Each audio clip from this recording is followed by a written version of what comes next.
debating championship and all of that, like just like what Sabam said. So what I want in this session is I hope is that for all of us to be interested more in debating and understand about what debate really is, and like break the stigma of debate and understand why debate is particularly important, especially for engineering student, where I'm going to talk about how debate from perspective of engineering students, the hurdles and the benefit and all of that. So langsung mulai aja.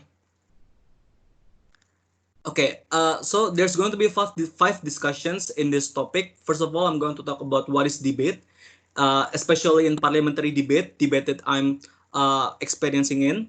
Secondly, how do we do debate, the technical terms of the debate, but also in general. And thirdly, I'm going to explain why debate is particularly very important. Fourthly, I'm going to talk about tips and tricks, not only in debate, but also in English in general, about how to incorporate English words and English discussions into our day-to-day life. And lastly, about Q&A sessions, which I hope you guys have so much interest in after the sessions. Okay, first of all, like, I think it's quite generic about what is debate. I think all of us might understand about what debate is. Like, there's a lot of coverage in news, in TV, and all of that. But basically, I think debate have many platforms and many format. But in all of that, there's three similar formats there's three similar features that exist in every format of debate. So basically, debate is a battle of idea. That's number one. Number two, public speaking skill. And thirdly, lastly, but not least importance, is confidence and also persuasiveness. So what I mean about battle of idea is that in debating tournament, especially, there's already topic that is being provided by, be it by the H core or ketua juri, or by the committee and all of that, which means that we are forced to defend certain topics and certain issue, and tells why that certain issue or certain topic is important or not, or wrong or right and all of that. But it's not only that. It's not only about battle of ideas. It's also about public speaking skill, in which we are trained how to speak how to speak without, like, very little nervous, and how to speak convincingly into making sure that audience can engage to us fully. But lastly is also, this is like very important, is about confidence and persuasiveness. Basically, in debate, when you are forced to defending certain topics, you are forced to engage or persuade other people to follow your opinion. And this is why confidence is very important, because I mean, like, how can you persuade other people if you are not sure about what you say first? So this the prerequisite for you to be able to persuade others to follow you, and to make sure that they think that your opinions or your view is right, is to make sure that you can be persuasive and confident about what you say beforehand. So I think that these three features exist in almost every debate. This is the most basic feature of debate, and it's the most important thing that we need to have in order to debate well. Next. Okay, now the question is then that how do we debate? So basically, in debating, in debate tournaments that I happen to join in, like, it's a parliamentary debate format. So it's not like debate IHL or debate parlemen or debate MPR, perhaps yang SMA-nya pernah ada pengalaman kayak begitu. So it's very different. So the debate that I happen to join and I happen to compete in is debate parliamentary. So there's a lot of format. There's British parliamentary, there's Asian parliamentary. Perhaps if you have heard like KDMI or NUDC, or kalau di SMA itu NSDC atau LDBI. So it's basically that kind of debate. Then what do we debate about? Like, what is the topic that we usually debate? So what I want to share is that what the topics that we actually debate about is a variety of topics, very vast topics that doesn't really have certain like certain specific set. I mean, what I'm trying to say is that we debate about literally everything. Like you can look in the PowerPoint is about be it economics or politics, IR, about feminism, about equality, culture, art, and all of that. So basically, it's a variety vast of knowledge. Uh, what I want to clarify, however, and this is perhaps true, and I think that everybody need to understand about this, is that mostly debating tournament is being dominated by student from social knowledge. I mean, like student from be it physics or FH and all of that. This is because like inherently the topic that being discussed by in debating is about like politics or law, something that we are not really learn in day-to-day life because we're talking about because we learn about engineering. Like I know about that, but uh, what I'm what I'm trying to say here is that just because we are come from certain major, just because we are like having vast knowledge about certain issue doesn't necessarily mean that we need to neglect other topics. So like understanding politics or understanding basics about law, I think is very important for literally everybody. Like I think this is the like stigma um or the mindset that I want to correct or that I want to point out is that I think that about understanding about topics like about political systems or triap or check and balance or about how economic policy works, about all of that. I think like everybody need to understand a little bit about that. I think this is the reasons why I think debating is very important because we're literally talking about every issue that matters. So I think like regardless of our backgrounds, especially because all of us comes from engineering study, I think that we need to actually know a little bit, at least the basic stuff about this debate. So this is the topics that we actually talking about. Okay, now more about technical terms about how do we debate. Kayak debatnya tuh sebenarnya kayak gimana sih Kak? Apakah debat yang KHL atau dan lain-lain? So, the debating in parliamentary format is very structural. There's a lot of rules. Like you cannot just like interrupt people when they're speaking and all of that. There's rules about when can you interrupt, how you interrupt, and all of that. So this is the three formats of debating. I think that there's a lot of format actually. There is North American format. There's all of that. There's West DC format. But this three is the most common use and this is the most famous uh, format of debating. There is ASEAN parliamentary, there is British parliamentary, and thirdly there is Australian parliamentary. The the top two, Asian and British, is uh, the most used debating format. So I think like I'm going to only talking about Asian and British because like in Indonesia especially these two format is the most used format of debating. Next. So what is the difference then between ASEAN parliamentary format and British parliamentary format? And this is where the discussion now, what I'm going to share is more technical about the rules and the specific sets of order of the debate. So in Asian parliamentary format, perhaps you already know is about 3-on-3 debate. So there's tim pemerintah or government teams, there's opposition teams atau tim oposisi, in which one team is consists of 3 speakers. So in government team there is 3 speakers: first speaker, second speaker, third speaker, which commonly named as prime minister, which is the first speaker, deputy prime minister as the second speaker, and then government whip as the third speaker. In the opposition team, in the opposition bench, there's also 3 speakers. So first, second, third. The first speaker in opposition team is known as leader of opposition. The second speaker of opposition team is known as deputy leader of oppositions. And lastly, the last speaker of opposition team is called the opposition whip. So I think like this is the most common use of debating format.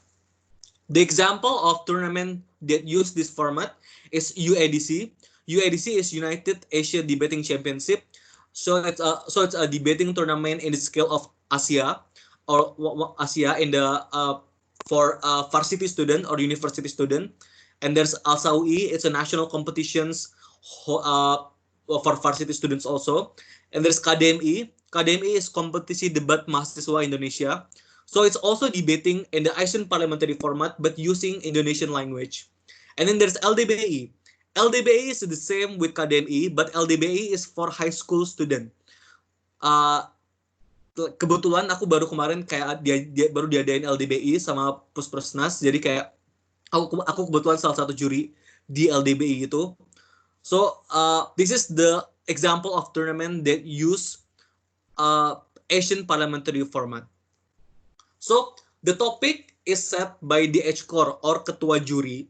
So they are the one who's setting the topic, and they are the one who choose on which side that you are need to be on. Jadi so it's random. So sometimes you become government team, sometimes you become opposition teams, and then you are forced to defend a topic based on that perspective, based on the perspective of government or the opposition. So it means that you cannot have the ability to choose on what topics you want to defend.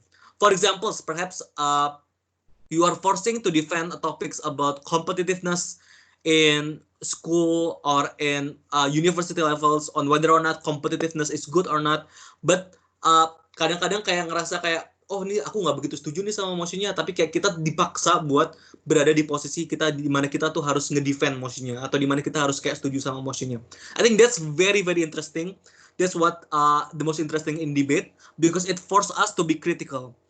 In debate, exactly why we debate about it is because the topic is not 100% right or 100% wrong.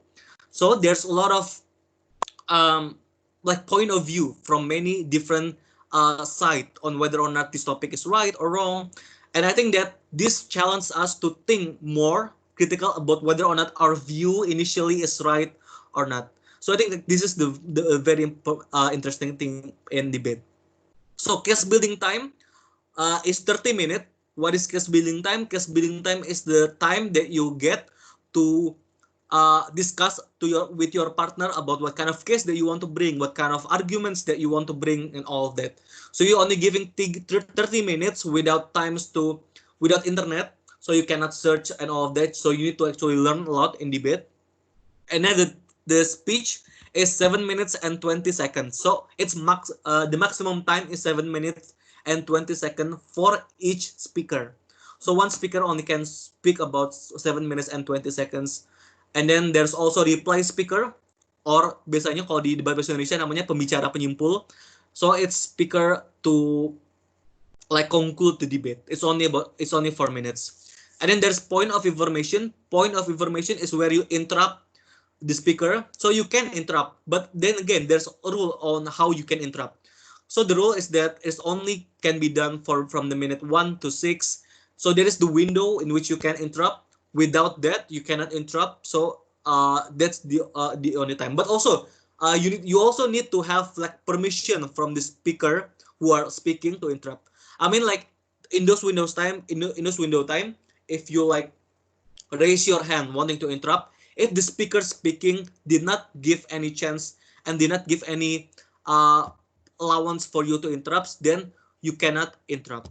So I think that's the first thing that we need to understand. The first one who is speaking is Prime Minister, and then Leader of Opposition, and then Deputy Prime Minister, and then Deputy Leader of Opposition, and then Government Whip, and then Opposition Whip. Each speaker speaks 7 minutes and 20 seconds, and then there's a reply speaker or pembicara penyimpul. The first speaker that starts is from the opposition team, and then the last speaker who speaks is the reply speaker in the government team. So reply speaker is only can be allowed by first speaker and second speaker from each bench. Jadi whip atau pembicara ketiga itu sebenarnya dia nggak boleh jadi reply speaker. I'd love to talk more about the technicalities and all of that, but sadly because we have time constraint, and I'm also being informed that we cannot have simulation because of that time constraint. So I think that we cannot like delve too much about this, but it's basically the base understanding about how Asian parliamentary format debate goes. And next, this is the like more. I think to some extent is this the most famous or most used format in debating is BP format or British Parliamentary format.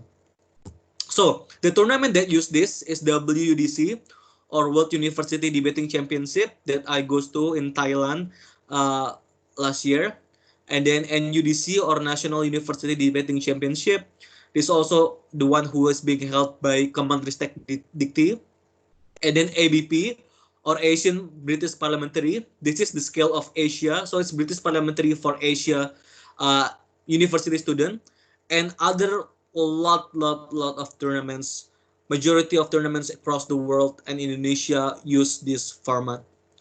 Uh, Back then, in times of like dari tahun 2005 sampai 2010, like the majority of format that being used is Asian parliamentary format. But now there's shift in which majority of tournaments of debating across Indonesia and the world shift into British parliamentary format. This is because the World University Debating Championship or WUDC use BP format. So I guess like it forces other countries to adapt and use also BP format to prepare student and prepare like debater better to uh, in the WDC championship. So very different with Asian parliamentary. In British parliamentary format, there is 4 team per chamber. So in Asian there is 2 team per chamber, but in BP there is 4 team per chamber. In government bench, it's divided into 2 teams. So you have opening government, and then you have closing government. The same goes with opposition bench. There is opening opposition and then closing opposition. So in one side, there's 2 teams involved. But notice that, take note that those 2 teams are not from the same, I mean those 2 teams are still enemy. Jadi gini, kayak opening government sama closing government itu mereka tetap musuhan. Jadi mereka sama-sama mendukung mosi, cuma tuh mereka kayak apa ya, berkompetisi sebenarnya tim pemerintah mana yang jauh lebih bagus. The same goes with opening opposition and closing opposition. Jadi sebenarnya mereka berdua tuh tetap musuhan. Mereka satu pandangan atau mereka satu point of view, tapi mereka tetap kayak berlomba-lomba sebenarnya tim oposisi mana yang jauh lebih bagus. So, if Asian parliamentary you have 1 team as enemy, in British parliamentary you have 3 teams as enemy. So, if you are opening governments, your enemy will be opening oppositions, closing oppositions, and also your closing bench, which is closing government. The same goes if you are, for example, if you are closing opposition here, yang kedua paling bawah itu, jadi musuh mereka juga opening government, closing government, sama opening opposition itu mereka musuhan juga. So it's a lot more complicated, I guess, in a way, because you have so many team to compete in, and there's only like 2 speaker per teams, which I guess perhaps it limits the ability for you to explore idea. And I think like the most hard part about British parliamentary is the case building time is only 15 minutes.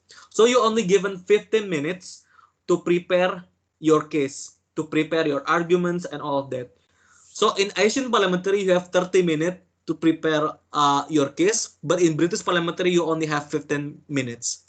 So I think it's kind of in a way more hard and complicated than Asian parliamentary. The speech time is the same, 7 minutes and 20 seconds. And then the rule of point of information or interruption is also the same with Asian parliamentary.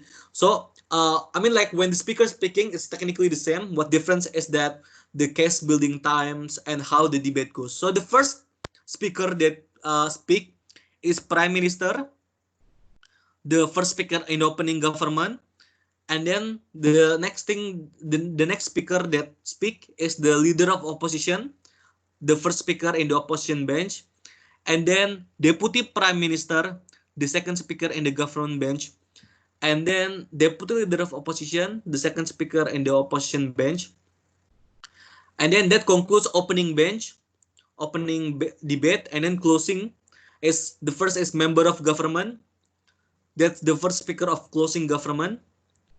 And then member of opposition, that's the first speaker in the closing opposition.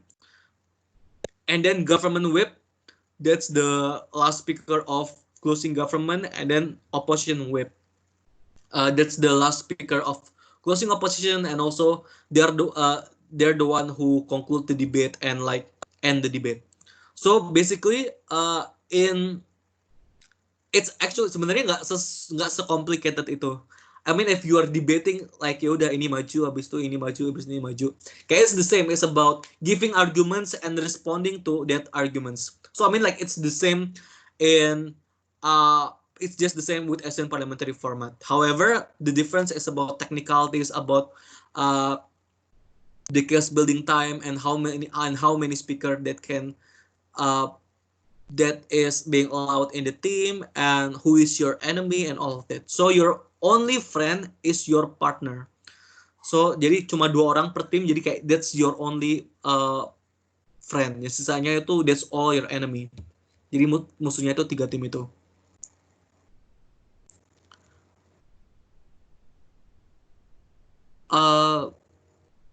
Oke. Next. Nah itu kayak emang aku sebenarnya mau ngomongin technicalitiesnya emang nggak begitu nggak begitu banyak. Aku cuma pengen kayak exactly thinking about why debate is important and persuade you to join debate. I think like just the same as many activities in engineering studies and all of that, there's I think 4 features of debating that I hope you can we all can understand that this is very important. Number 1, I think like more confidence and public speaking skill is very important for everyone. I'm not a student back then in high school who can actually talk to a lot of people, can actually like interact with many people. But it's changed, however, when I joined debating, because in debating you are forced to talk in front of many people. You are forced to engage and persuade other people to join or persuade other people to follow your thoughts and opinions. So I think like it's very uh, this is very being trained in debating. So I think like more confidence and public speaking skill is one thing that you can gain if you join debate. Secondly, is about becoming better citizen. Now, what do I mean by becoming better citizen, and how it actually connect with the debate? In debating, you are forced to know a lot of stuff. You are forced to uh, know about political concept, about the track record of certain political figures, their view, and whether or not their view is right or wrong. I think it is important for us to know about all of this stuff because this is the prerequisite or the requirement for you to becoming a better citizen. Better citizen in what? In voting for certain political figures that is the most accountable and the most sufficient in government system. You are voting for policy or kebijakan-kebijakan which is the most fair for every individuals and all of that. I think it requires everybody. I think in debating you are forced to know all of this stuff. The trend that I see, especially in engineering study, is that a lot of people doesn't really uh, know thoroughly about the like political systems and all of that. I think that this is one thing that we need to change. I think like regardless of your backgrounds, regardless of your activity, I think like knowing basic stuff of this is the prerequisite for you to becoming a better citizens. And I think that in debating especially is very useful.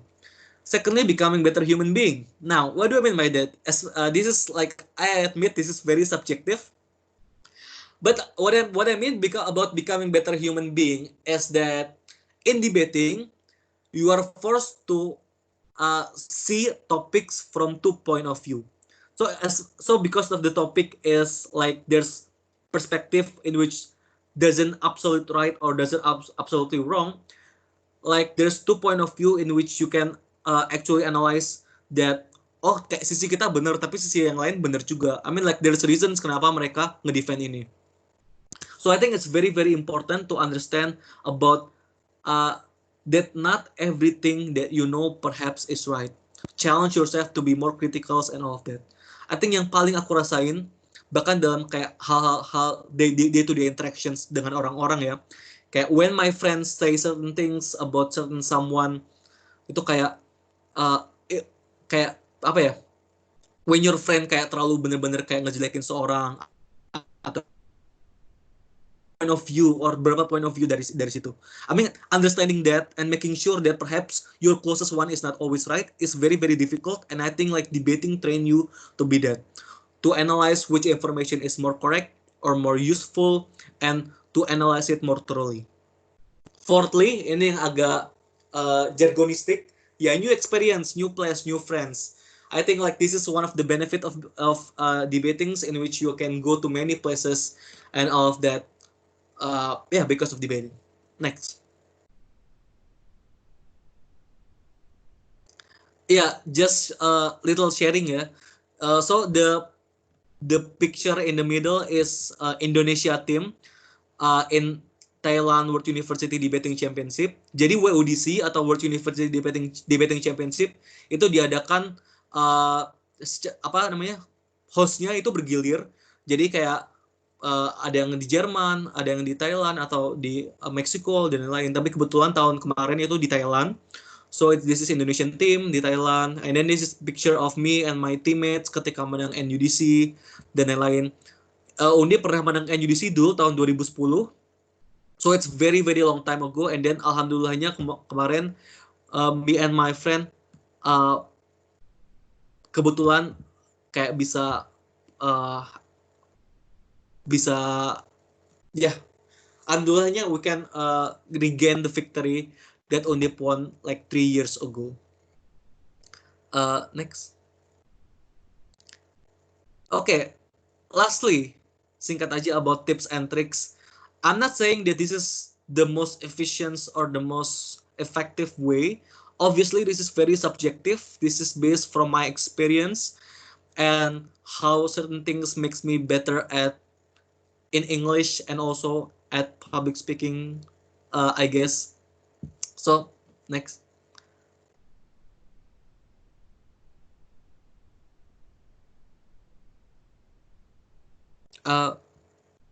Slide-nya belum.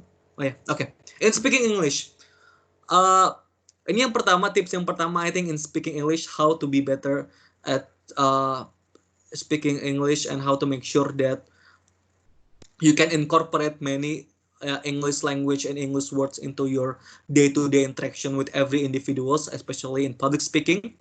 Firstly, is to expose and habituate yourself to the language.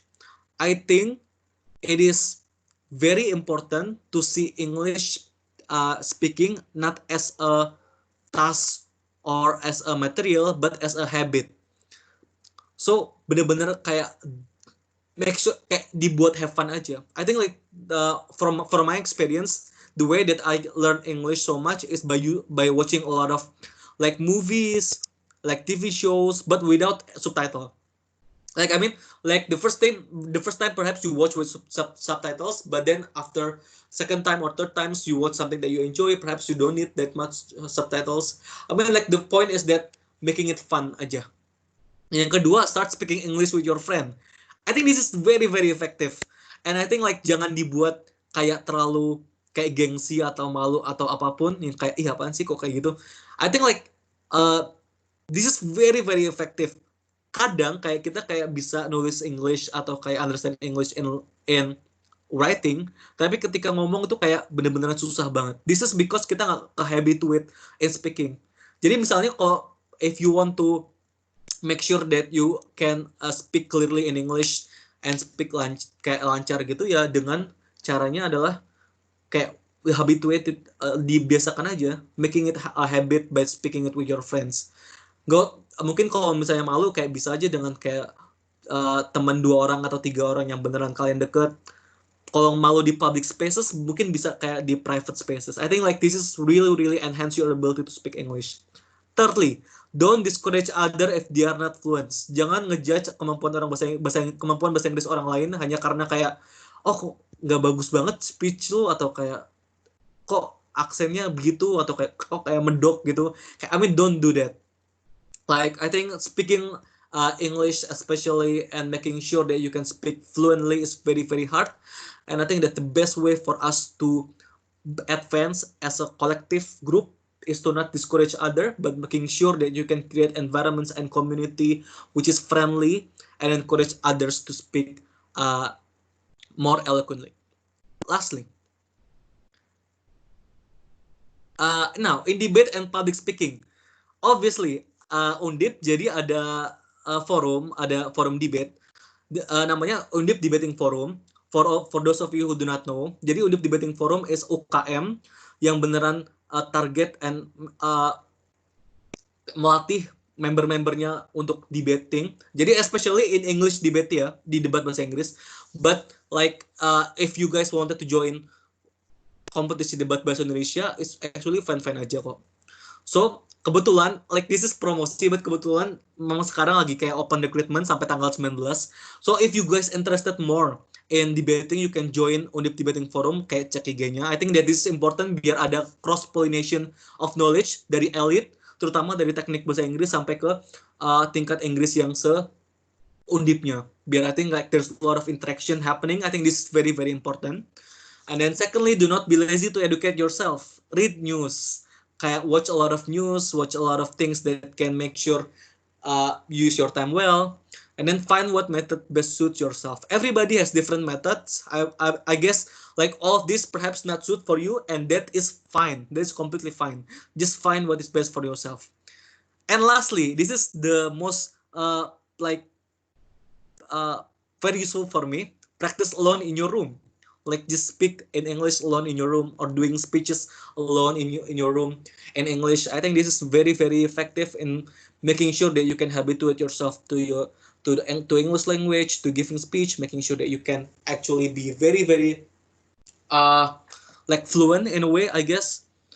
So I think that is certain tips and tricks that I can give about debate. I think that is all about debate that I can share to you. I wish we have more time, but because of the time constraints, there is the limit to what I can give. I hope there's more another time where we can have debate simulation, where we can analyze motion, analyze topic, analyze arguments, and all of that.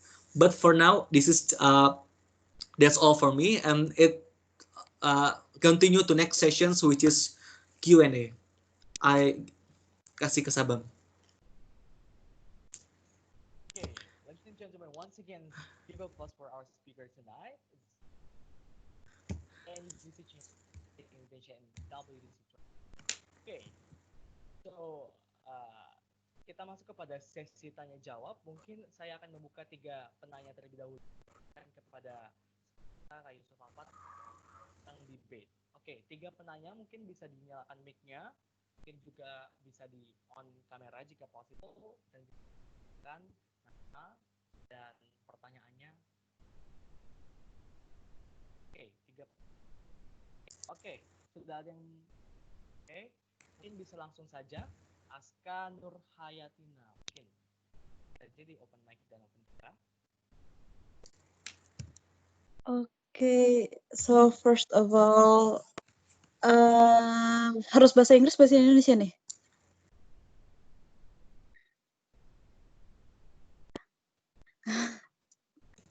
Kedengeran kan ya suaranya? Kedengeran.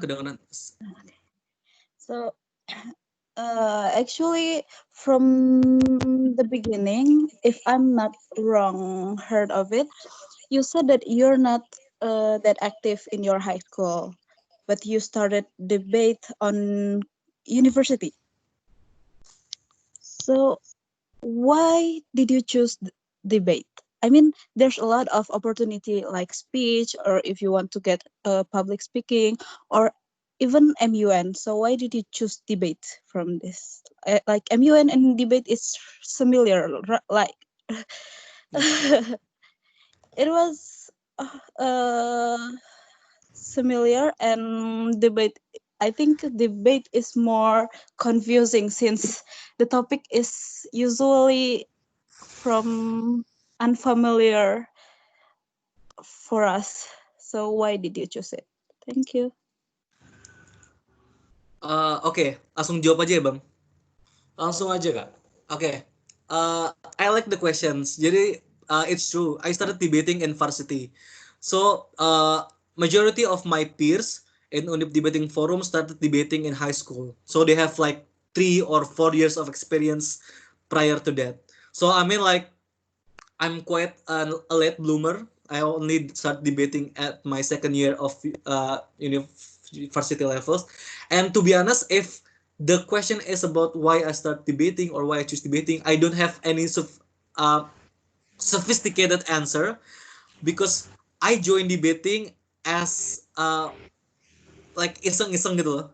I mean, like I joined debating as a way for me to fill my times and perhaps to gain new experience and all of that. So it's not that I have certain sets of goals when I join debating particularly, but I joined debating uh, just like nyoba-nyoba aja. But like after 1 month and 2 month of training and getting know the topics, getting know the senior, getting know the activity, and getting know all of that, I then realized that perhaps this is uh, the most suited activity for me because in debating, like I am like I it's like my mind is being open to a whole new levels. I know a lot of topics that I otherwise wouldn't have know beforehand. So I think like the feeling of uh like being like knowing something that you do not know, like feeling of you knowing certain techniques or certain knowledge, I think that's what personally addicted for me. So I think like this what keeps me going and making sure that perhaps that oh yeah, this is the path that I want to indulge myself in, this is the path that I choose, that I want to uh that I want to do.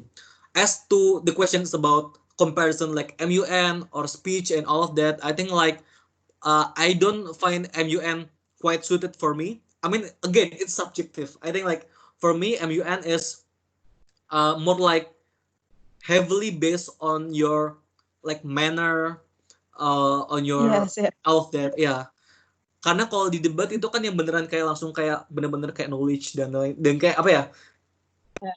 yang seberat itu kayak gitu. Cuma kalau MUN tuh lebih ke arah soft skill yang kayak beneran nge-persuade other kayak ya gitu-gitulah. Which by the way that quite useful. But I just don't think that that is what's correct for me. I think itu aja sih. But have you ever tried MUN? I have tried as sebenarnya aku pernah ikut kayak daftar buat MUN karena sebenarnya gini kayak banyak banget there's a lot of people in my community yang kayak ngerangkap MUN dan kayak debating. But Yeah. tapi aku at that times waktu itu lagi kayak bener-bener full banget sama WUDC, kayak bener-bener fokus banget buat latihan gitu-gitu. Jadi aku tadinya daftar tapi malah kayak nggak ikut seleksinya gara-gara mikir kayak oh ya I don't think I have enough time gitu buat melakukan kedua-duanya. Jadi kayak I think lebih baik fokus sama satu hal aja. Yeah. Okay, thank you for answering. Okay, thank you also for the question. Okay, thank you for the questions. So we're open for the second questions. If you have questions, just raise your hand on the M Teams. Raise your hand first.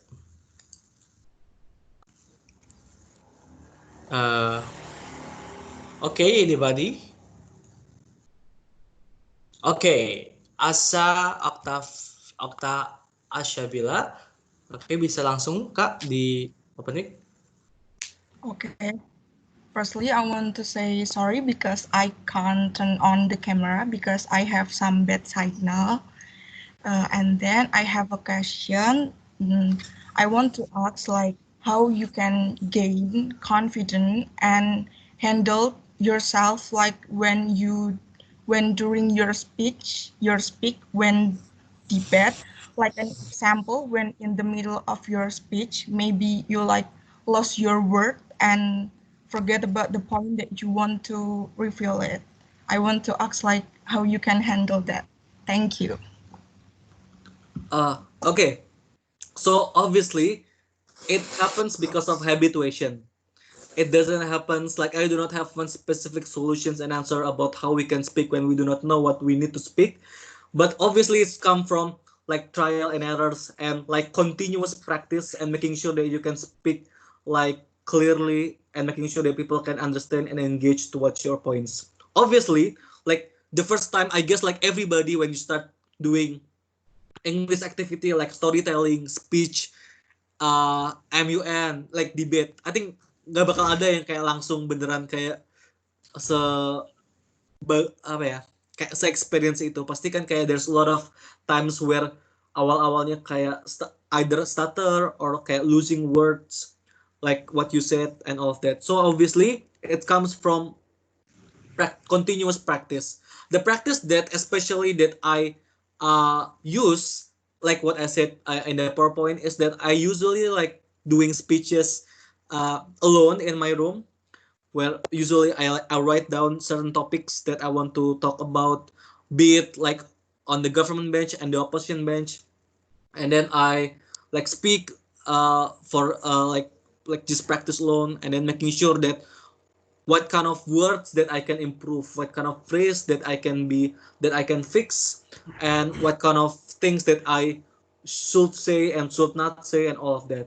So I guess to answer your question is from habituation and making sure that you continuously practice and all of that. Obviously, it's also about uh, understanding that people that you talk to, be it uh, in public speaking where you talk to a lot of people or only one people, is obviously they're just people who are imperfect as much as you.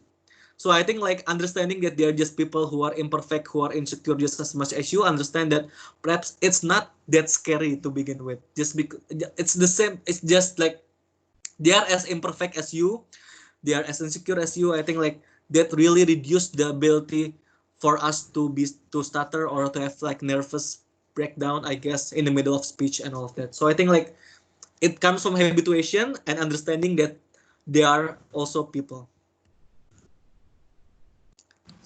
Okay, thank you so much. Okay. Oke, so ini menjadi pertanyaan terakhir karena kita juga mengingat waktu. Is there anybody who want to ask the questions? You can raise your hand. This is the last questions.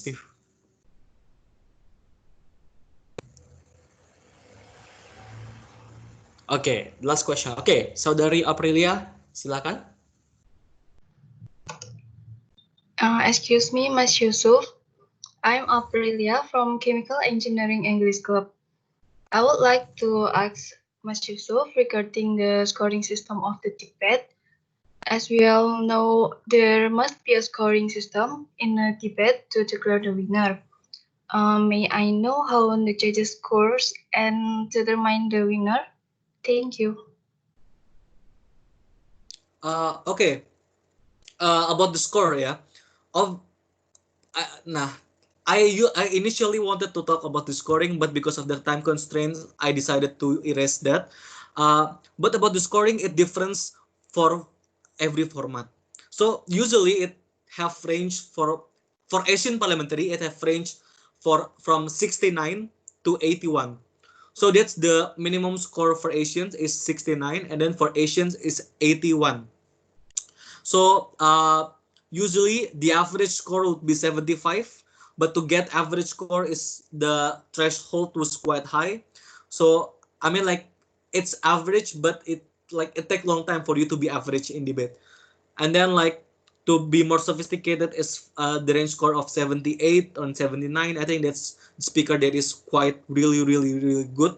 But I think that for beginners, when I started debate, it's usually only revolve around 72 and 73. That's the scoring for Asian parliamentary. For British parliamentary, however, is more diverse. So the range score is from 50 to 85. Sorry, from 50 to 90. So obviously, if you are really good, you can get scores like 85 or 86. But if you are like really lacking in your speech, you can get scores like 65 and all of that. I think like that's the scoring range of Asian parliamentary and British parliamentary. To decide who win the debate though is quite diverse. To decide who wins certain clash or win certain topics is making sure that people who speak have thorough step-by-step analysis of certain idea, to making sure that they have certain likelihood uh, of the topic of the premise that they want to prove. And also this is also quite very important, is to have is to responding to other individuals, is to responding to other people who have the certain idea. So it's not only about giving thorough uh, arguments, but also about responding or rebuttal or rebutting to your opponents, making sure that you can like break down their, making sure that their case is wrong or not important and all of that. Obviously, it's a lot more like complicated when we're talking about that, but in general, that's how we decide who win the debate and the scoring form of the debate. Okay, thank you so much. Okay. Okay, thank you for the questions. That's the end of our question and answer sessions. Once again, give applause for our speaker tonight. He's just very amazing, and UDC champion and representing Indonesia in WDC 2020 in Thailand. Okay, hopefully the explanation, the whole entire about debate would be beneficial for us in the future, right? Oke, selanjutnya kita akan menyerahkan kenang-kenangan dari Elliot FT kepada pembicara kita. Kita akan memberikan sebuah kenang-kenangan yaitu sertifikat. Ya, sudah di share screen. Okay, yeah. So this certificate of appreciation is presented to Yusuf Alfat Fauzan as English debate speaker and study together. Okay, bisa mohon diterima Kak Alfat ya. Thank you. Okay. It's an honor to speak here. Okay, once again, give applause for our speaker. Yeah. Yeah. Oke, so dengan pemberian sertifikat tersebut berakhirlah sesi study together kita. Semua mohon untuk tidak live dulu karena selepas ini kita akan mengadakan forum group discussions. Oke, jadi ya sekali lagi terima kasih kepada Kak Alfat. Semoga ilmunya bisa bermanfaat dan semoga Kak Alfat sukses selalu membawa nama harum Undip, membawa nama harum Indonesia, dan lebih lagi bisa menginspirasi banyak orang. Ya, terima kasih Kak atas waktu dan tempat dedikasinya. Mungkin Kak Alfat dipersilahkan untuk kembali melanjutkan aktivitas. Okay, silakan. Thank you ya. Atas kata. Iya. Oke, thank you. It's an honor to speak here. Aku izin live ya. Oke, Kak. Oke.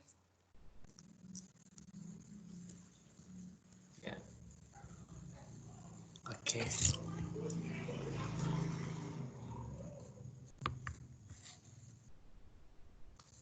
Halo. Oke. Halo teman-teman semua. Halo. Halo. Halo. Halo. Okay. Ya, jadi tadi kita udah ada sesi materi dan sekarang kita akan masuk ke forum group discussion. Namun sebelum itu ada ini sebentar. Tadi ada pesan dari Kak Monik nih. Dari pesan dari Kak Monik, mungkin teman-teman semua bisa kesan dan pesan dari acara kita pada malam hari ini. Mungkin ada yang mau ngomong? Enggak. Jadi nanti boleh selepas acara ini berakhir teman-teman bisa memberikan kesan dan pesan dari acara kita pada malam hari ini ya. Jadi nanti jangan lupa. Oke, selanjutnya forum group discussion akan dipimpin oleh Ketua Elite 2020 dan juga Ketua Elite 2020 dan Wakil Ketua Elite 2020 kepada Kak Harmonik dan Kak Haikal dipersilahkan.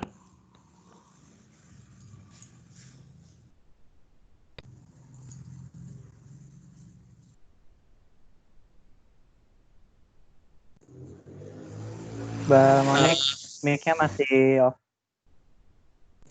Iya, masih silent Kak. Oh ya, maaf. Oke, ulang ya. Sebelumnya aku mengucapkan terima kasih buat Chemical Engineering English Club udah mau joining sama kita di acara ini. Jadi untuk sesi acara ini sebenarnya kayak sharing-sharing santai aja sih, kayak kami mau memperkenalkan proker-proker yang dipunyai elit apa-apa aja, visi misi sama anggota-anggotanya juga. Terus sama mungkin dari teknik kimia juga bisa gitu, sharing-sharing juga bareng kita. Jadi biar saling kenalan. Kan ada tuh peribahasa tak kenal maka tak sayang gitu kan. Jadi ini kami mau mempresentasikan tentang elit ya. Mungkin elit ini sebenarnya udah lama sih berdiri, cuman tidak gimana ya bahasanya, tidak se-eksplisit gitu terhadap eksternal FT lainnya gitu loh. Jadi kebanyakan brokernya itu cuman berkutat di internal aja gitu, nggak ada kesempatan buat eksternal untuk mengenal kita, dan kita pun nggak ngasih kesempatan buat eksternal untuk kenalan juga gitu. Jadi ini benar-benar baru, dan aku berharap teman-teman semua juga memperhatikan yang baik. Oke, next. Jadi visi di tahun ini itu adalah membuat elit tahun ini sebagai komunitas, di mana komunitas ini menjadi medium buat teman-teman teknik sekalian untuk mengupgrade skill Inggris mereka. Gitu. Lagi. Nah, misinya itu pertama seperti tujuan didirikannya untuk mengupgrade skill Inggris dari semua member, dan di sini juga kita maunya bukan komunitas yang baku ataupun kaku gitu, maunya juga ada rasa kekeluargaan. Jadi kita di sini tumbuh bersama-sama, berkembang bersama-sama begitu. Terus juga makes a sense of believing others. Jadi karena keluarga itu yang paling utama tuh kan saling percaya. Jadi selain mempercayai satu sama lain, dan juga membuat rasa di dalam diri kita juga makin percaya diri gitu loh. Kadang soalnya banyak tuh kan kejadian gitu. Sebenarnya dia jago gitu, ngomongnya lancar gitu. Secara skill writing juga bagus, grammarnya juga sempurna, tapi nggak pernah dikasih tunjuk unjuk kemampuan gitu, karena terlalu pemalu, nggak pede, istilah yang sekarang booming tuh insecure ya, kadang over insecure bahkan. Nah itu tuh yang harusnya dilawan, dan itu tuh membuat kita bisa berkembang menjadi lebih baik lagi. Dan yang keempat adalah untuk create the competent student of engineering that ready to compete in English competition.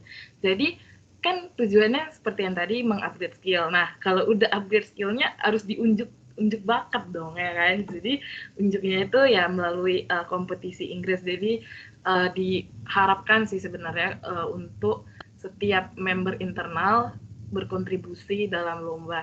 Nah, baru-baru ini juga sih MC kita ya baru aja menang lomba debat sih. Itu juga salah satu hal yang sangat-sangat membanggakan, dan itu bukti sih kalau untuk mengembangkannya. Oke, next. Nah, ini struktur kepengurusan elit di tahun 2020 ini. Saya ketuanya, ada wakil ketua itu Haikal, sekretaris Nisa dan bendahara Karisa, dan Kadif HRD itu ada Andrea Sihombing, wakil kepala divisinya Satria Wijaya, terus ada divisi eksternal itu Sania Kamalia, wakilnya Amalia Cahyani, Ketua Divisi Edukasi Serliana, dan wakilnya adalah Dita Mirina Permata, dan Kadif Media itu ada Edi, dan wakilnya itu ada Diajeng Putri Widyanisa.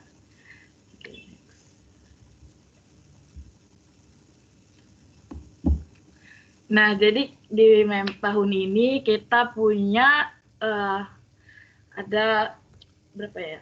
6, 12, 15 anggota.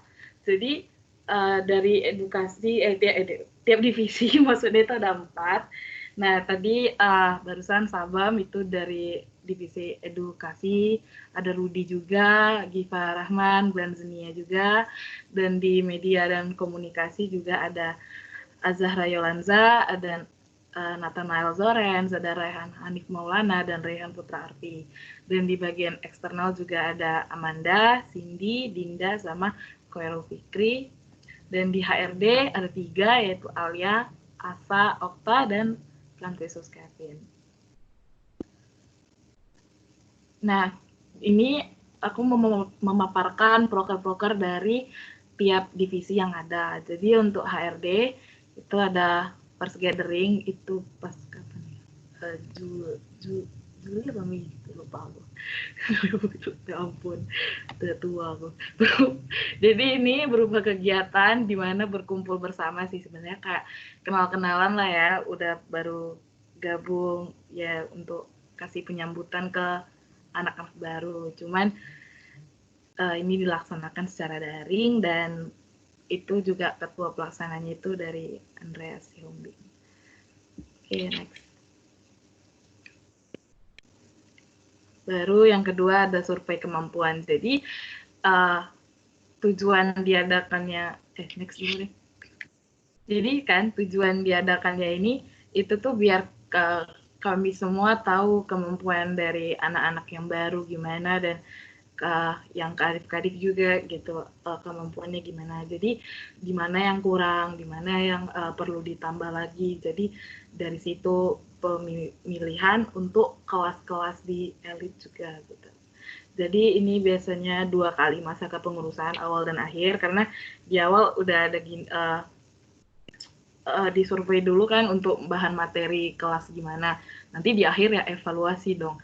Udah seperti mana, atau apakah masih ada yang kurang nggak ya dari kemampuan kita masing-masing gitu. Karena ya kembali lagi seperti misi awal tadi. Jadi ini ketua pelaksananya adalah Satria Wijaya.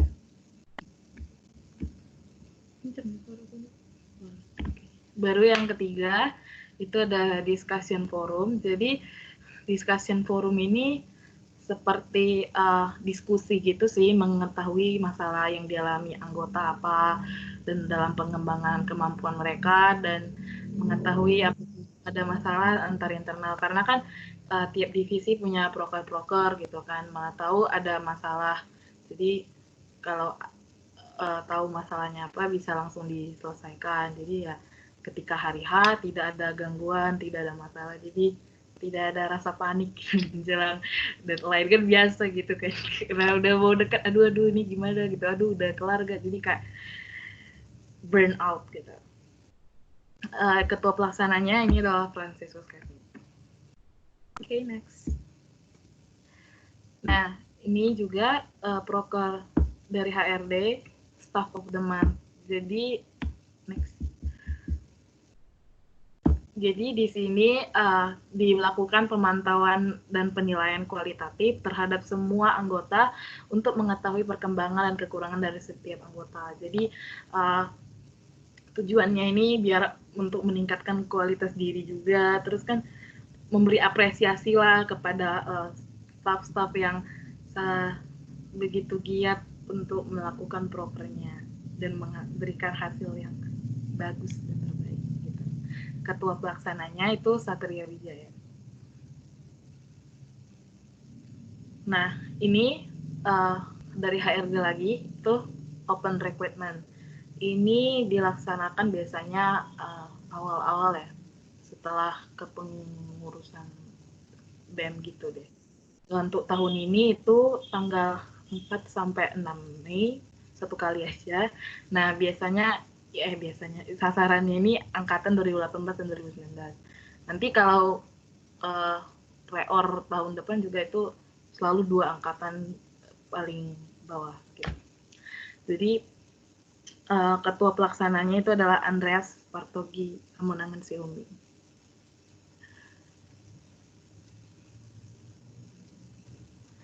Oke, untuk selanjutnya ke belakang itu saya serahkan kepada Wakil Ketua Elit 2020, Haikal.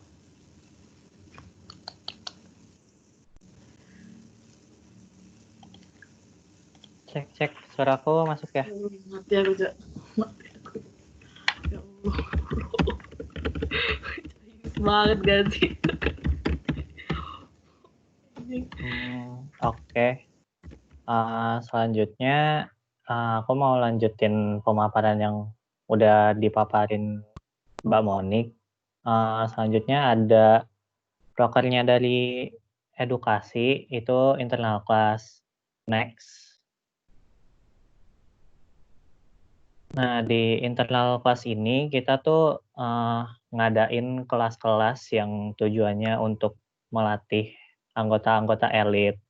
Nah, nanti di akhir-akhir kepengurusan mungkin ya, itu kita ngerencanain bakal ada open class buat mahasiswa umum, seperti itu. Next. Lalu masih di divisi edukasi ada Englishpedia. Next. Di Englishpedia ini biasanya itu kita bakal posting-posting baik itu pengetahuan tentang grammar atau pengetahuan yang terkait bahasa Inggris lainnya di official account kita. Next. Lalu ada English competition. Next.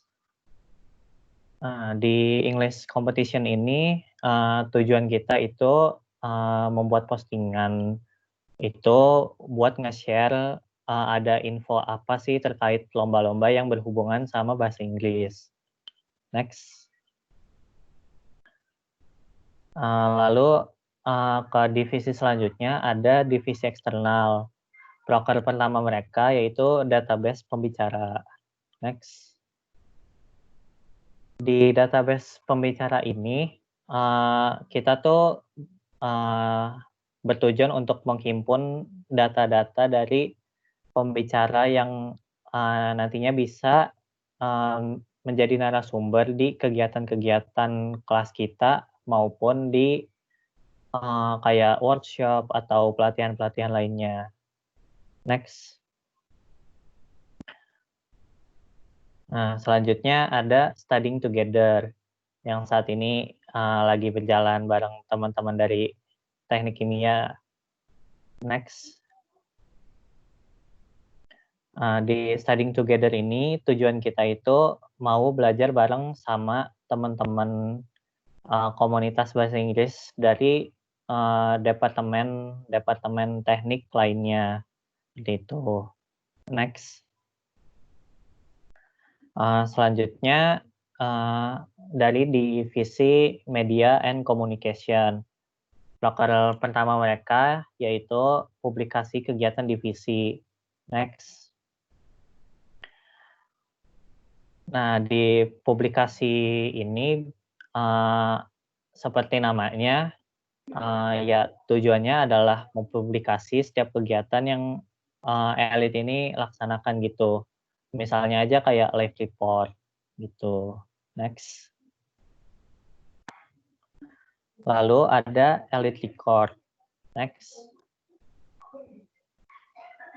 Nah, di elite record ini kita ngerencanain bakal bikin profile company sama video-video yang nantinya akan memperkenalkan elit ke orang-orang lain gitu.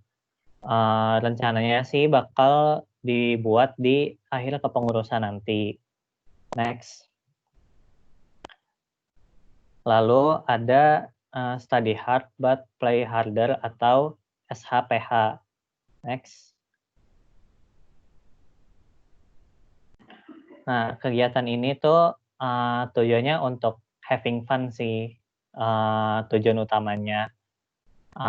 Biasanya itu diposting di official account.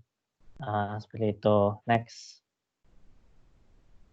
Oke, mungkin sekian pemaparan dari Elit, baik dari aku maupun dari Mbak Bonik. Aku kembalikan ke moderator. Terima kasih.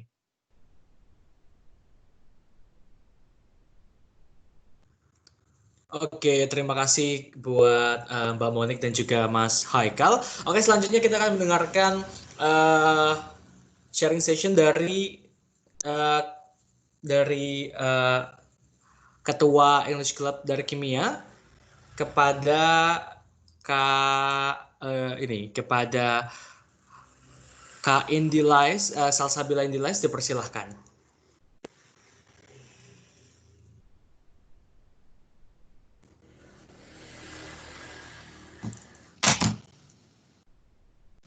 Permisi teman-teman, Mas Mbak.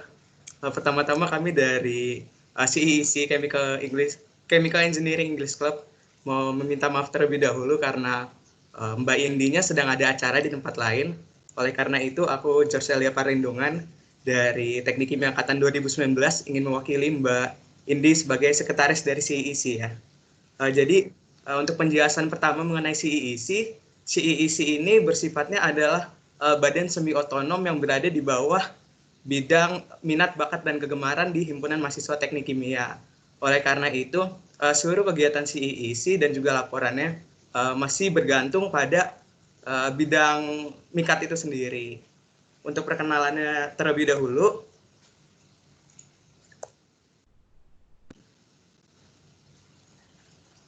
governance structure-nya, yang pertama,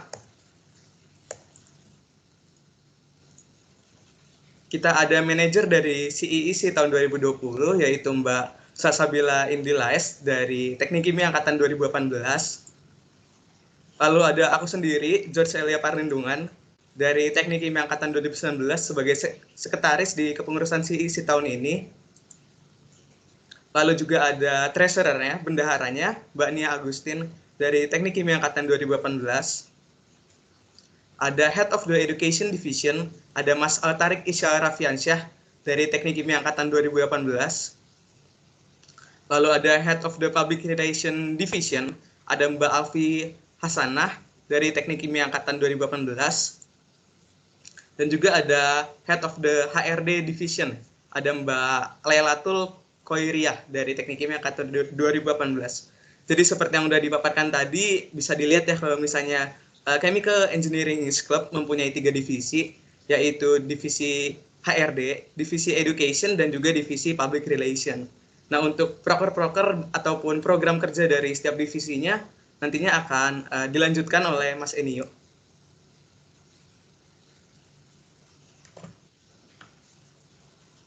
Iya, halo, kedengeran ya? Kedengeran, Mas. Ya, jadi aku di sini Enio Renaldo sebagai Kepala Divisi Bahasa dari Himpunan Mahasiswa Teknik Kimia. Di sini, jadi aku mau ngejelasin ulang tentang CEEC. Nah, CEEC ini itu sebenarnya sebagai badan semi otonom. Badan semi otonom itu apa sih? Kayak istilahnya sebuah klub yang membawahi, yang menaungi gitu mahasiswa-mahasiswa yang ingin berbahasa Inggris di Teknik Kimia. Nah, jadi di sini tuh CEEC bukan sebuah organisasi yang mungkin ada kayak prokernya atau apa. Jadi kita cuma membentuk suatu kegiatan yang bisa meningkatkan kemauan mahasiswa Teknik Kimia untuk berbahasa Inggris gitu. Terus masuk ke education program, di sini ada debat class, music class, speech class. Bisa teman-teman lihat di PPT-nya. Nah, ini semua tuh rata-rata udah menjadi jadwal yang udah dibuat oleh di MIKAT sendiri dari awal tahun gitu. Jadi mungkin udah disesuaikan di minggu pertama, di minggu kedua, minggu ketiga yang udah ditentuin tuh ngejalanin apa aja kayak gitu. Itu diatur dan dilakuin sama divisi edukasi kayak gitu. Next.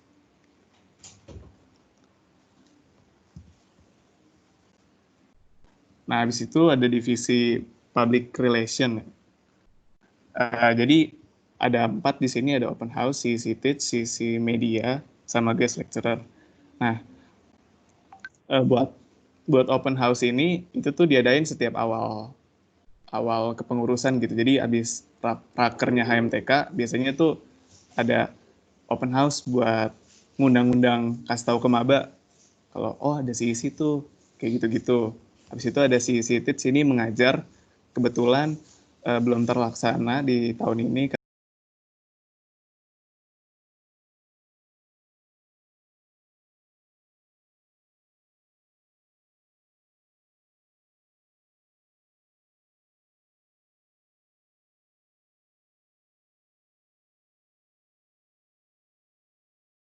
HMTK. Sama guest lecture itu buat ngundang dosen sebagai pembicara gitu. Tapi kebetulan belum dilaksanain juga karena pandemi ini, terus jatuh HM-nya lagi agak banyak bentrok gitu. Itu dari public relation. Next. Habis itu ada HRD ya, divisi HRD. Seperti yang teman-teman dan Mas Ba tahu, HRD ini lebih fokus ke sumber daya manusianya. Maka dari itu kita mikir ada 5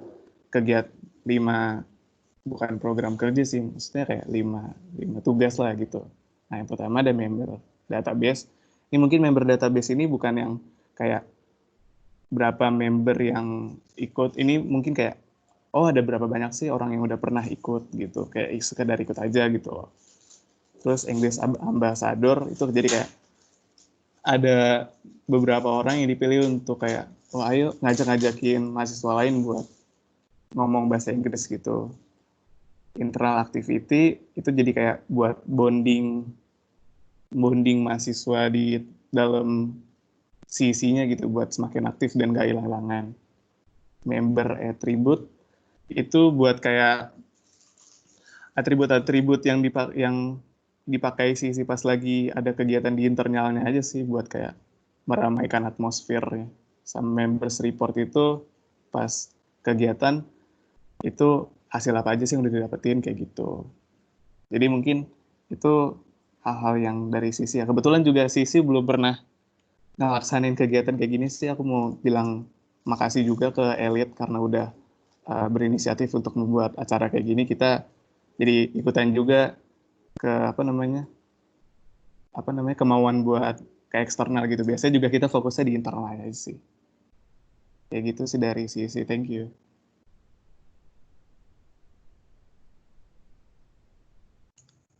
Oke, ya, terima kasih banyak kepada tadi representasi daripada CSW Teknik Kimia. Ya, selanjutnya mungkin saya kembali, mungkin kita akan sharing bagaimana sih istilahnya keluh kesah kita selama menjalankan program masing-masing. Mungkin teman-teman dari Elite atau teman-teman dari Knowledge Club Teknik Kimia juga bisa saling memberikan pertanyaan bagaimana sih sebenarnya apa yang harus kita tingkatkan atau permasalahan apa yang terjadi. Mungkin saya buka dulu sesi sharing ini mungkin dari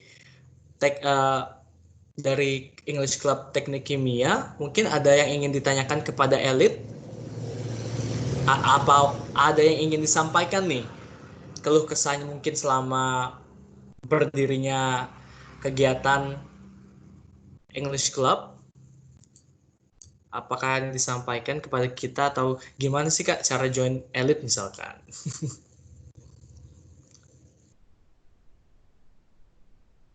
Tanya atau ada yang ingin disampaikan nih mungkin dari teman-teman, dari mas-mas mbak-mbak dari Teknik Kimia nih. Permisi Mas Mbak, teman-teman. Aku mau nanya sedikit. Ya. Boleh, of course. Elia Parindungan dari Sekretaris CIIC tahun 2020. Mungkin yang jadi pertanyaan dan permasalahan kita saat ini ya. Kita ini kan klub Inggris dan sebenarnya belum banyak orang yang berminat atau melek akan betapa pentingnya bahasa Inggris lah gitu. Dan juga apalagi ditambah kesibukan kita di Fakultas Teknik ini yang mana kita tahu bahwa hampir mungkin semua jurusan teknik bisa dibilang itu sibuk banget gitu dengan laporan-laporan dan juga dengan praktikum lainnya gitu. Dan terkadang kesibukan itu menjadi sebuah hambatan bagi para mahasiswa di Fakultas Teknik untuk tertarik mengikuti kegiatan yang untuk meningkatkan diri ya. Mungkin salah satunya seperti klub Inggris seperti kita ini gitu. Mungkin aku mau nanya-nanya aja sekalian minta pendapatnya gimana sih sebenarnya sebagai klub Inggris kita bisa menarik member baru ataupun juga mempertahankan member baru di dalam keberjalanannya gitu. Terima kasih. Oke, terima kasih. Mungkin langsung saja dijawab oleh Kak Monik. Atau ada yang ingin bertanya lagi biar sekalian diintegrasikan? Kalau ada yang bertanya, kalau tidak ada, mungkin kepada Mbak Monik dan Mas Haikal atau teman-teman dari Elite bisa saling sharing nih.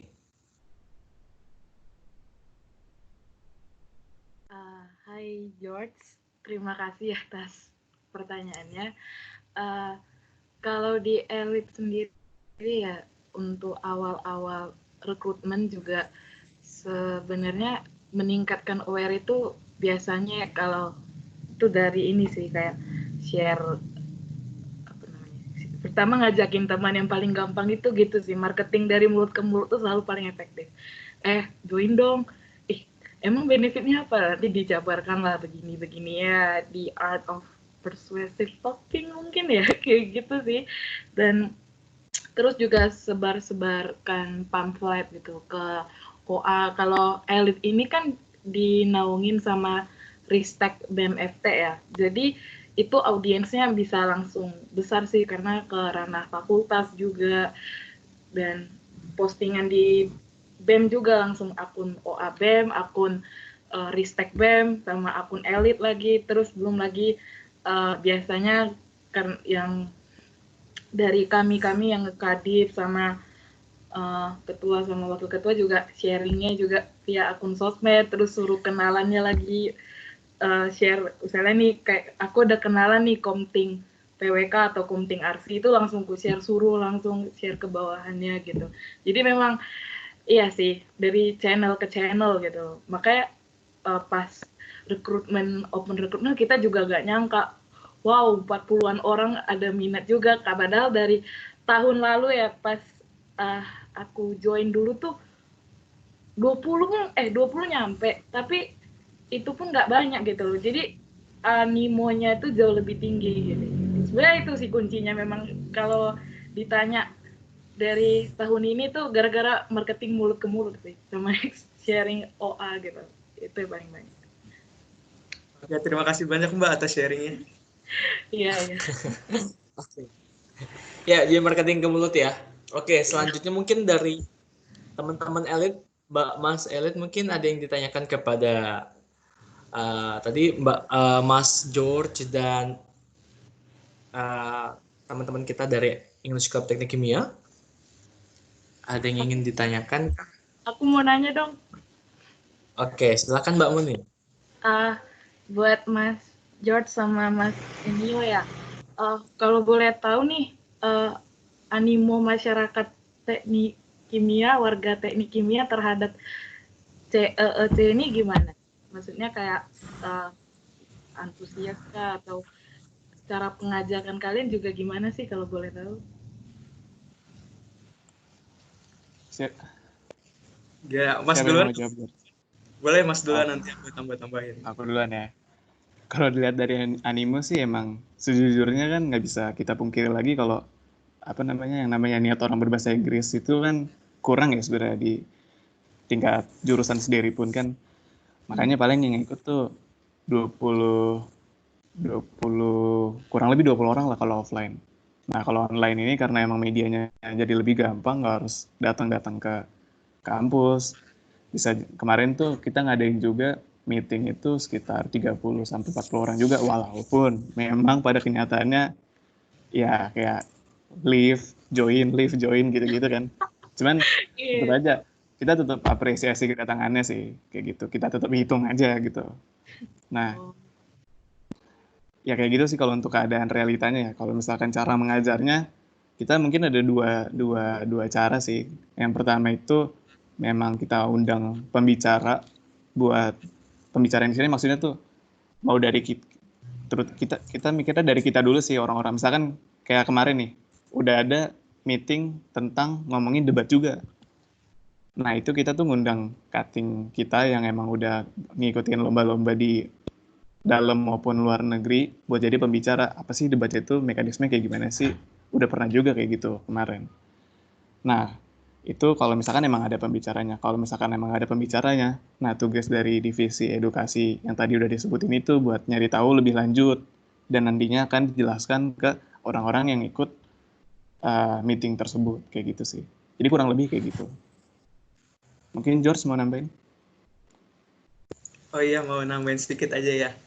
Soal tadi lumayan bener juga ya pandangan dari yang udah dibilang Mas Enio, bahwa memang di tingkat jurusan pun nggak bisa dipungkiri bahwa nggak begitu banyak lah mahasiswa yang yang tertarik kepada English Club ini gitu. Mungkin dikarenakan beberapa hal juga kan, diantaranya kesibukan-kesibukan di tengah perkuliahan, tugas-tugas dari dosen banyak, lalu juga ada tugas-tugas praktikum seperti itu. Dan juga untuk membernya sebenarnya yang dibilang sama Mas Enio tadi kurang lebih sekitar 20-an, dan juga karena kita bersifatnya seperti klub di bawah bidang seperti itu ya. Jadi untuk member pun kadang kita suka berganti-ganti juga orangnya yang datang, karena terkadang di minggu ini orang ini berhalangan gitu, tapi di minggu depan dia bisa masuk, tapi ada orang lain yang sebaliknya masuk, seperti itu alurnya gitu. Dan juga untuk penyampaian materinya kurang lebih sama seperti tadi. Kita ada di gazebo untuk penyampaian materi, kita pakai LCD, lalu ada guest lecturer ya, maksudnya pengajarnya seperti dari cutting gitu, atau dari orang-orang yang sudah berpengalaman tapi masih di ranah teknik kimia sendiri seperti itu. Dan juga untuk materi-materi yang disampaikan itu juga kurang lebih kayak yang di education division tadi. Kita ada debate class-nya, ada menjelaskan tentang debat, ada musik class-nya seperti itu. Mungkin itu aja yang bisa aku sampaikan buat sekarang. Terima kasih. Oke, terima kasih. Ya, mungkin ada lagi mungkin teman-teman yang lain, entah dari Elite atau dari English Club CEEC ya. Ya, CEEC dari Teknik Kimia. Mungkin bisa saling kita diskusikan di sini.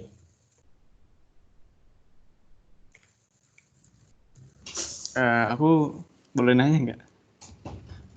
Boleh. Oh ya, aku nanya. Kalian lagi, aku Enio Ronaldo di sini. Aku tuh sebenarnya agak bingung gitu ya. Sebenarnya kan kalau nggak salah sih, setahu aku hampir semua jurusan yang ada di teknik itu ada komunitas bahasa Inggrisnya gitu. Apa enggak? Mungkin Elite tahu nggak? Atau semuanya apa enggak sih ada komunitas bahasa Inggrisnya tiap jurusan? Nah, yang aku maksud di sini tuh gimana? Maksudnya fokusnya Elite itu jadinya kemana gitu loh? Maksudnya ngerti nggak? Maksudnya kan karena di rumah kita sendiri tuh kan pasti ada yang namanya komunitas bahasa Inggris kan. Terus fokusnya Elite tuh maksudnya untuk meramaikan itu gimana? Maksudnya dapat pertanyaannya nggak? Ini nggak ada no offense gitu ya? No offense gitu, aku cuma kepikiran aja gitu. Itu sih, thank you. Kalau sebenarnya nggak semua jurusan sih Mas ada apa namanya ya, kayak teknik kimia gini loh, maksudnya ada wadahnya untuk warga teknik kimia untuk mengembangkan skill Inggrisnya. Aku dari teknik industri, kalau di teknik industri itu nggak ada sama sekali, tapi dulu tuh ada, cuman itunya nggak misalnya kayak gimana ya, nggak jalan lagi karena peminatnya kurang. Maksudnya kayak rame pas maba, ingat lah ya kalau teknik biasa lah ya, kader ya, ingat ya pasti ya, itu baru tuh rame bener karena dipaksa. Kalau enggak sebenarnya enggak. Jadi kebanyakan jadi proker di HMTI sendiri itu diganti jadi kayak apa ya, kayak kuis Inggris gitu, which is not effective sih menurut aku kalau untuk mengembangkan skill Inggris sendiri. Tapi aku kurang tahu nih dari mesin, perkapalan, sama teman-teman lainnya gitu sebenarnya. Tapi setahuku sih kalau mesin pun nggak ada ya, entahlah. Pokoknya kalau tetangga-tetangga aku masih tahu lah ya, kimia sama mesin itu masih tahu lah ya. Kimia ada, tapi kalau mesin setahuku juga nggak ada. Kalau aku salah kasih tahu ya guys, buat elit yang anak mesin. No hard feelings, mungkin okay. Tapi kalau fokusnya ya, kalau elit itu sebenarnya wadahnya, jadi wadah sih sebenarnya pengembangan skill Inggris gitu aja sih sebenarnya, sesimpel itu sebenarnya. Mirip lah sama CEEC, cuman lingkupnya aja fakultas. Sebenarnya buat mana tahu kan kayak ada niat lomba, misalnya pengen ikut debat atau esai gitu. Tapi kawanku siapa ya, kan gitu kan. Jadi mungkin mereka kenal kan, ada si A, ada si B, cobalah aku ajak si A sama si B, mau nggak mereka gitu kan. Ya udah, maksudnya sih gitu sih sebenarnya, pengembangan relasi sih. Kan relasi itu penting ya. Gitu. Iya. Mungkin dari teman-teman elit ada yang mau menambahkan nggak sih? Jangan malu-malu. Udah capek-capek gitu, jangan malu-malu dong. Oke. Aku mau nambahin mungkin. Iya, silakan Mas Haikal. Oke. Mungkin benar kata Mbak Monik tadi, nggak semua jurusan itu ada kayak wadah untuk mengembangkan skill English mereka, minat mereka di sini gitu.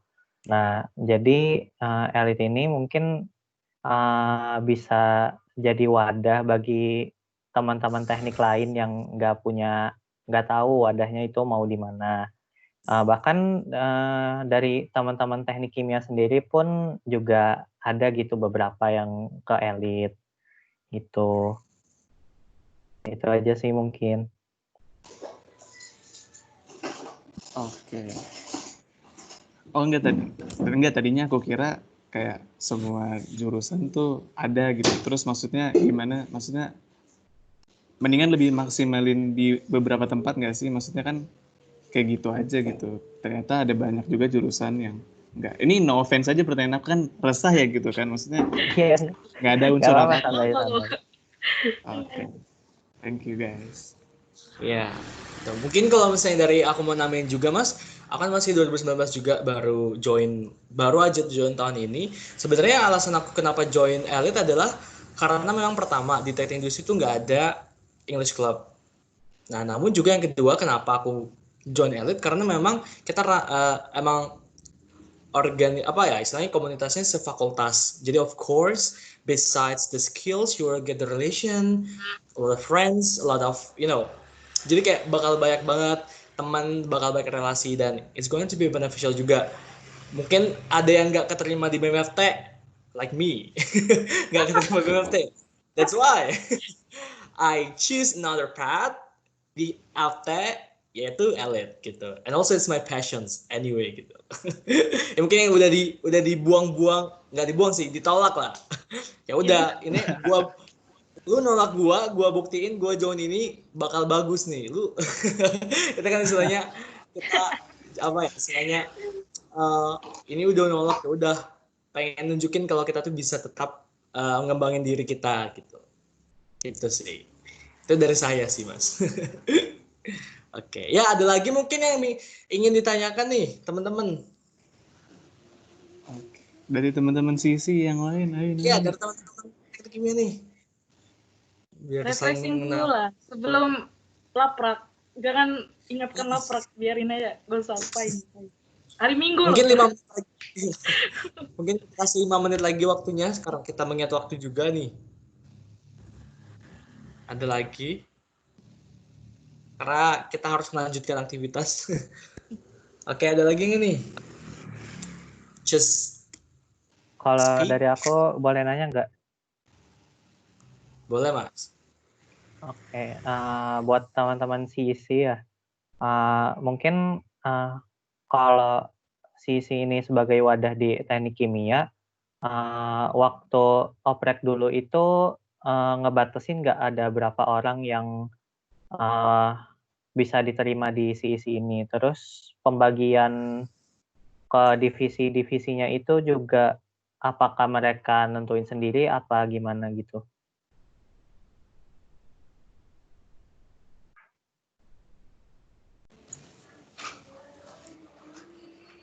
George mau jawab?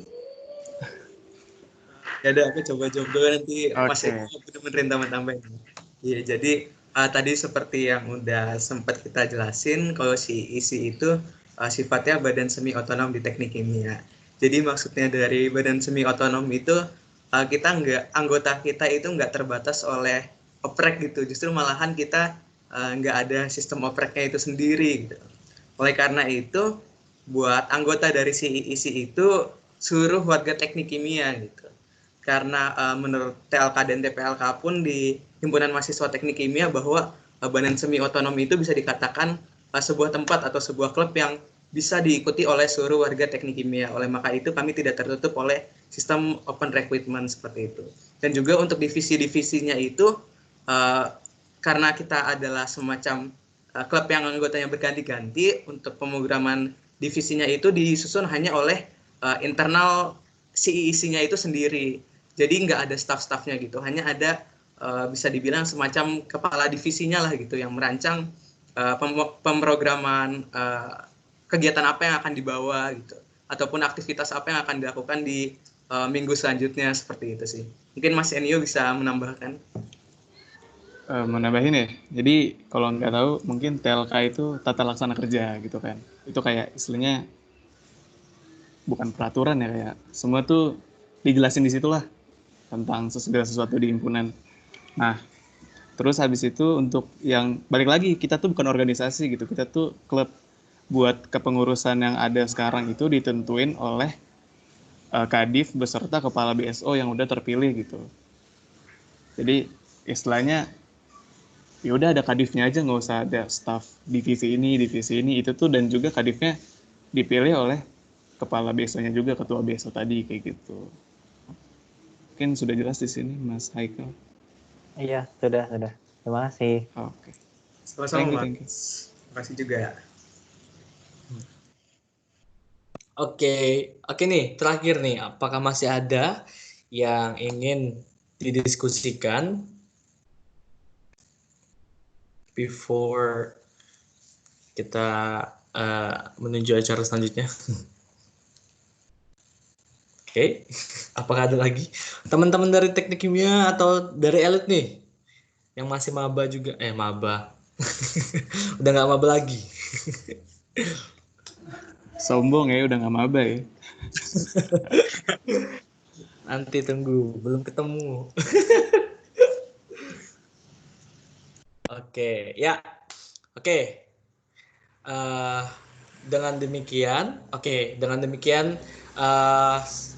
sesi sharing kita pada malam hari ini. Berakhirlah sudah acara Study Together yang diadakan pada Minggu 13 September ini. Kami dari Elite mengucapkan terima kasih banyak kepada CIC